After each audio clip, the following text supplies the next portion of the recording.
The Animals program was founded over 10 years ago when our Meals on Wheels drivers discovered seniors sharing their food with their pets. The drivers would find empty meal trays on the floor and were very puzzled as to what was happening.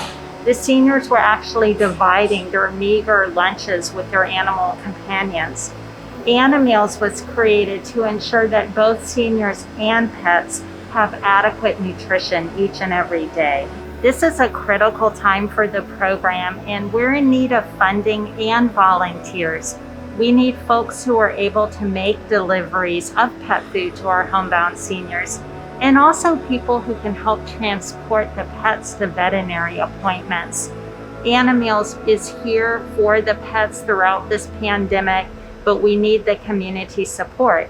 And Houston PetSet has been a wonderful supporter for so many years. We really could not do what we do without you and without so many other animal advocates in our community.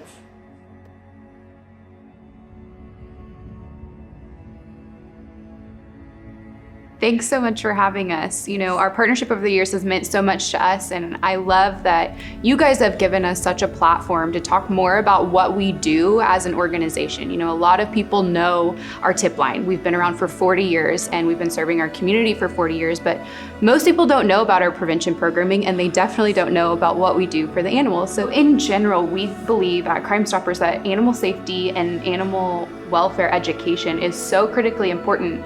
And when we start with students, we're really starting at a young age, talking, of course, about, you know, things like animal abuse and neglect and how to care for an animal, but really we're teaching things like empathy and responsibility so that we can work to prevent crimes of cruelty in general, whether that be for animals or humans. This partnership creates a flow for information, aggregating data, things that we never had before. So we're really, really grateful for Crime Stoppers, the work that you do for the community and especially for the animals.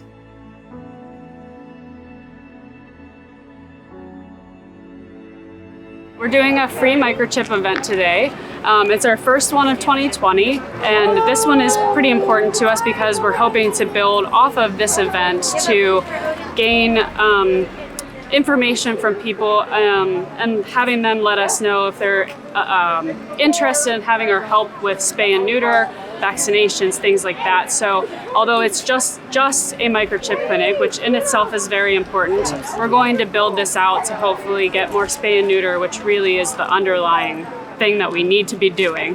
So we're excited about this. What we love about what you're doing here is that it's a Sunday. You guys are out here in the community. You're working for the animals on your day off, on your time off. And what we're finding, the more we get out in the community, is it really is the nonprofits that are stepping up and doing so much to help people. You know, when our governments and our shelters aren't there, we find that the nonprofits are stepping in to a big, big degree. And that's why we're so grateful to you. We know that you don't just show up here. There's planning. You have to fundraise for this. We're so grateful to you, to Animal Justice League, to all of your volunteers and the people that you work with every day for making this community, for making Houston a better place for the animals. Thank you for everything that you do.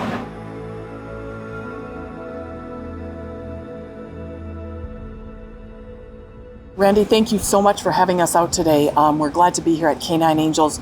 You are so well known in the community for the great work that you do in adoptions.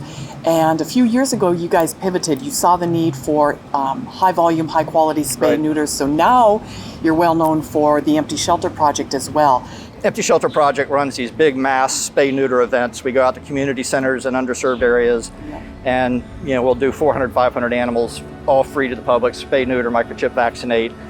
And so we did our January event. We were days away from doing our second event of the year in March, and then on the event was March 14th, March 12th, we, because of COVID, just had to pull the plug on the event. And we've been trying to figure out how to keep doing spay neuters. So we've been doing a lot of free comp spay neuters through our clinic over on 23rd Street.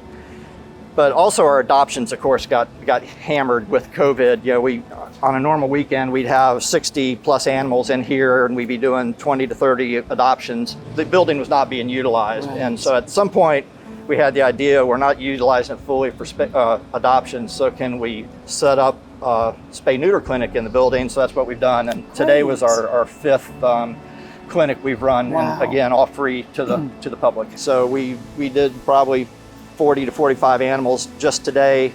That's going to cost us about $3,000 to $3,500 to run this clinic today. And so, every dollar we get, we try our best to put it right back into the animals and back to the public. The spay-neuter is so important, and anybody in animal welfare knows that, because the 50 or 60 animals that you guys spayed and neutered today are not procreating. They're not on the streets. They're not having litters, and we know the exponential growth. So really, congratulations and bravo to Canine Angels for pivoting in these times and doing the great work that you do.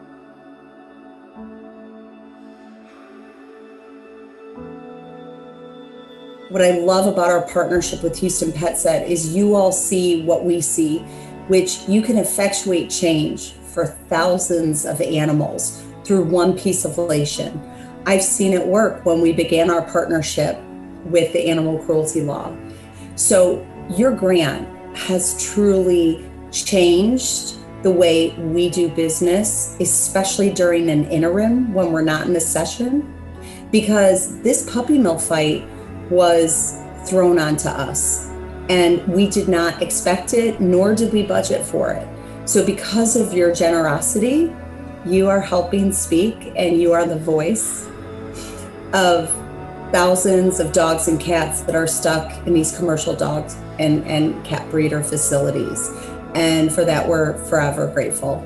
Thank you for the work you do. If it wasn't, I just can't even imagine where we would be without THLN and you leading the fight, Shelby, because we've learned everything we know about legislation from you and from THLN. So animals would be suffering even more than they are now without you and without the great work you're doing.